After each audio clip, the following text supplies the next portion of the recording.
Olá, alunos, olá, alunas, olá, estudantes, vestibulandas e vestibulandos do Brasil inteiro, tudo bem com vocês? Canal Geografia para o Vestibular hoje vai comentar e resolver juntamente com você a prova da segunda fase da Unesp 2018. Vamos lá? Se liga nas questões de Geografia.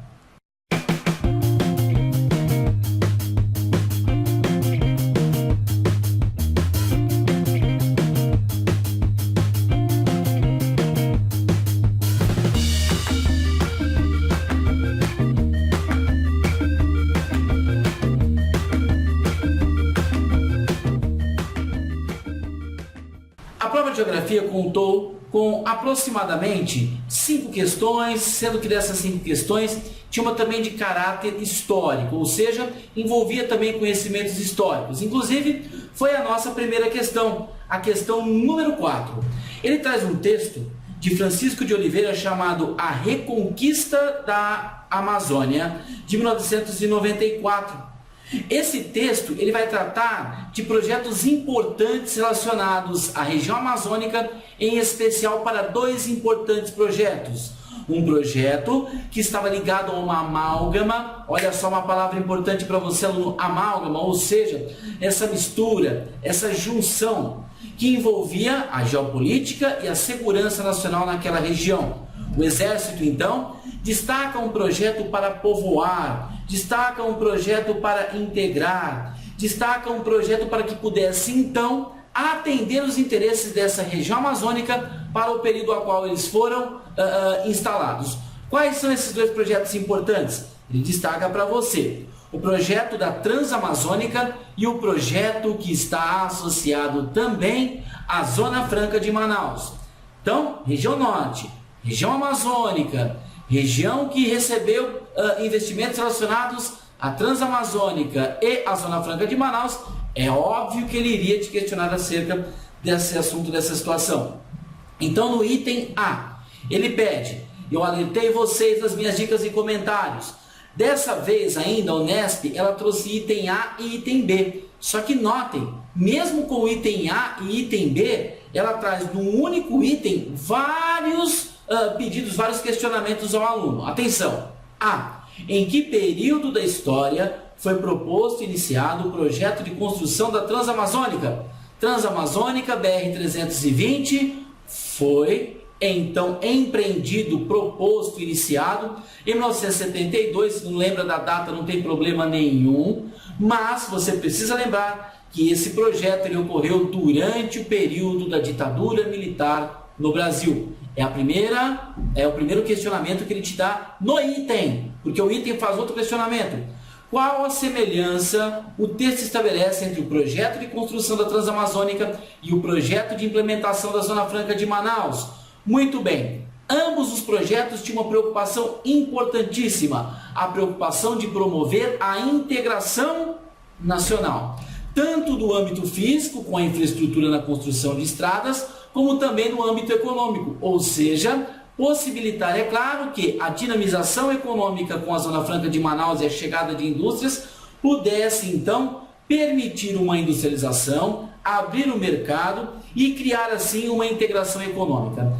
Brito, resumindo, promover a integração regional, tanto física, infraestrutura, como também econômica, por meio da tentativa de dinamizar a economia e industrialização da região. Matei a questão, tranquilo, ok?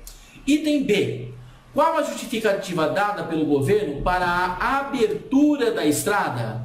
Primeiro questionamento. Qual a justificativa para, então, a implementação da Transamazônica? Era ligar a região norte com as demais regiões do país, permitindo uma colonização, trazendo imigrantes para a região, sobretudo imigrantes nordestinos, e, é claro, permitir, que esta integração pudesse ocorrer com essas outras demais regiões do país, já que essa região norte estava, entre aspas, isolada do ponto de vista físico, infraestrutural e também econômico. Então, como a Transamazônica vai de Pernambuco ao estado da Amazônia, por isso a implementação desse projeto seria importantíssimo. Mas ele continua. Aqui se refere à afirmação de que a Transamazônica inscrevia-se também nessa amálgama da geopolítica de segurança nacional. Bom, é importante o aluno entender que ele perguntou lá qual que era o momento histórico. Era um momento de ditadura militar. Portanto, os militares, eles consideravam também que essa Amazônia ela estava desprotegida. Ela estava, então, numa situação em que o interesse internacional sobre as riquezas, biodiversidades, aspectos minerais, vegetais, despertava esse interesse.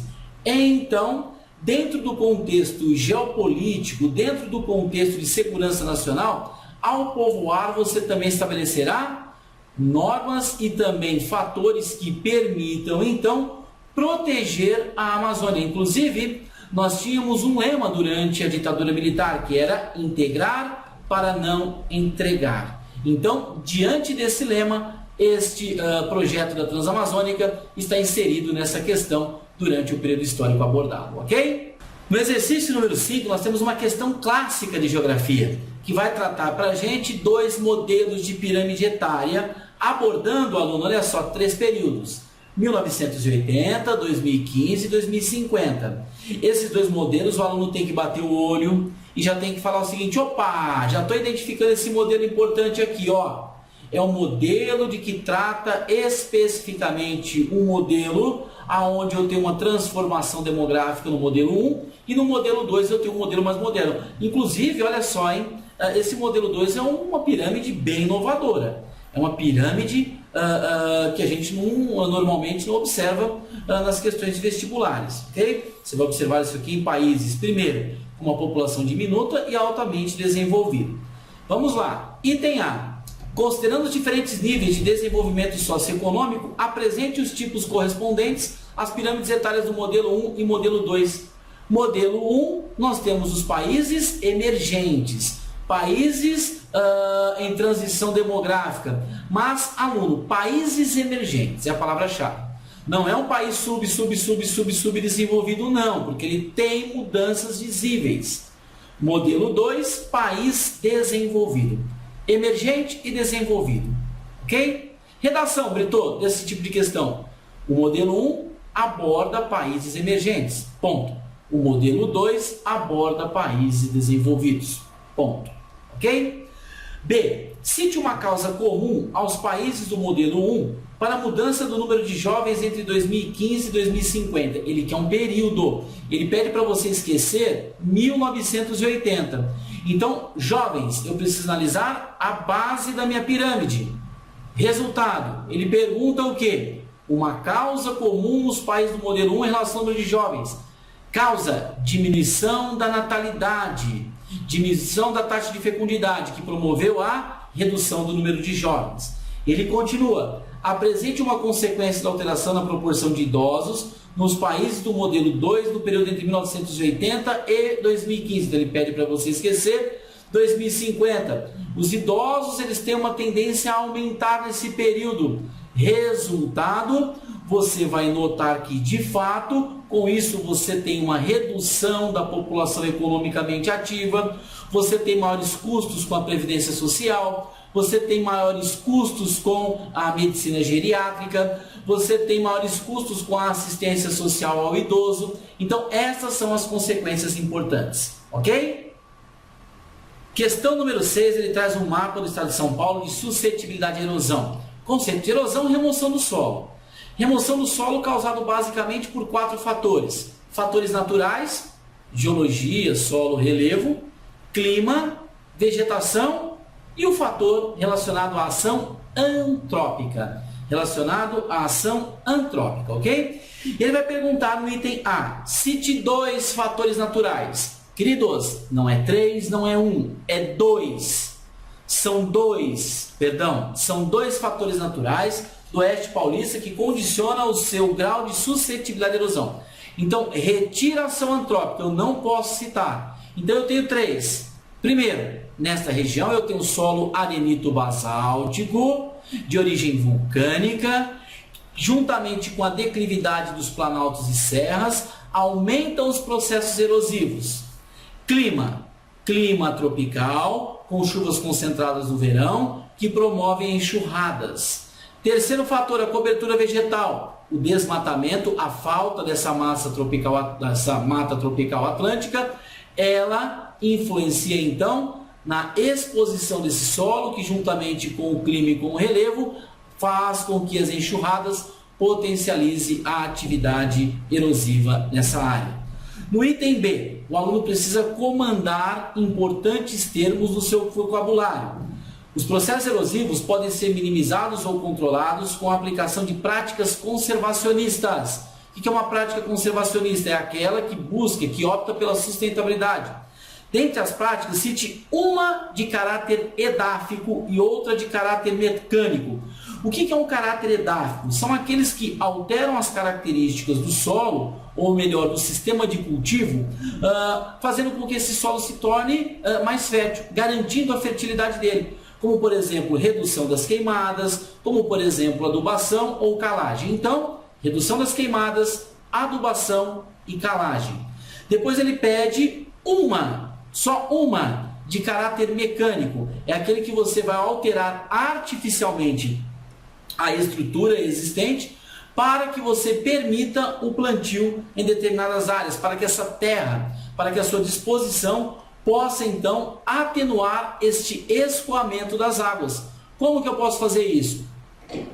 Terraceamento, curvas de nível ou até mesmo a construção de bacias de contenção. Então, uma de caráter edáfico, redução das queimadas, calagem e adubação. De caráter mecânico, curvas de nível, terraceamento e bacias de contenção. Ok? A questão número 7 nos mostra duas figuras importantes. A primeira figura, você tem a diferenciação entre as temperaturas dos espaços urbanos e rurais, ou então em área urbana e área verde, sendo que na área urbana você tem de 3 a 10 graus Celsius a mais de temperatura média em relação à área verde. E na figura 2 ele traz o chamado albedo, que é, na verdade, a área de reflexão de radiação solar em relação ou de acordo com a superfície terrestre. E ele traz o albedo, ou seja, essa reflexão de radiação solar de acordo com 4 situações. Na neve, esse albedo é maior. O que significa isso?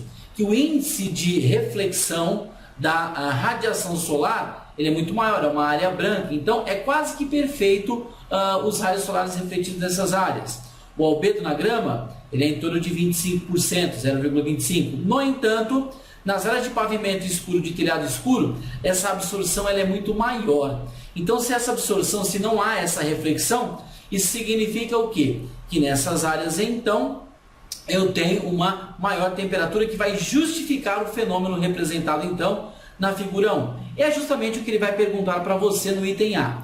Identifique o fenômeno apresentado na figura 1. Aluno, trata-se das ilhas de calor, ou seja, aumento da temperatura nas áreas urbanas, onde eu tenho uma verticalização, uma maior incidência de trânsito e uma maior impermeabilização do solo. Explique a sua formação com base nas análises das informações da figura 2. Ponto. Então, vamos lá. Fenômeno 1 é a ilha de calor. Ponto. Essa ilha de calor é formado graças ao menor albedo nas áreas urbanas, conforme evidenciado na figura 2, pelas áreas de telhado e pavimento escuro, aonde a radiação solar não é refletida com a mesma intensidade nas áreas verdes, ou seja, ela é absorvida. Graças aí você pode citar verticalização, falta de vegetação na área verde, intensificação da impermeabilização do solo por conta do avanço dos espaços urbanos, por conta também da intensificação do trânsito, ou seja, aí você escolhe o que você achava melhor para justificar o seu item A. No item B, indique 2 estratégias de mitigação. O que é mitigar? É quando você vai neutralizar ou anular uma determinada situação dessas anomalias microclimáticas associadas aos centros urbanos. Então você pode citar várias ações que podem ser identificadas, como por exemplo, aumento da arborização, controle do fluxo de veículos, pintura das edificações das suas superfícies na tonalidade branca, ou até mesmo uma maior fiscalização do poder público em relação às emissões de poluentes. Então você pode citar várias outras situações que estaria corretamente nessa questão número 7 da Unesp, segunda fase 2018, ok? Na questão número 8, ele vai tratar de um tema atualíssimo, que é a questão do sensoriamento remoto.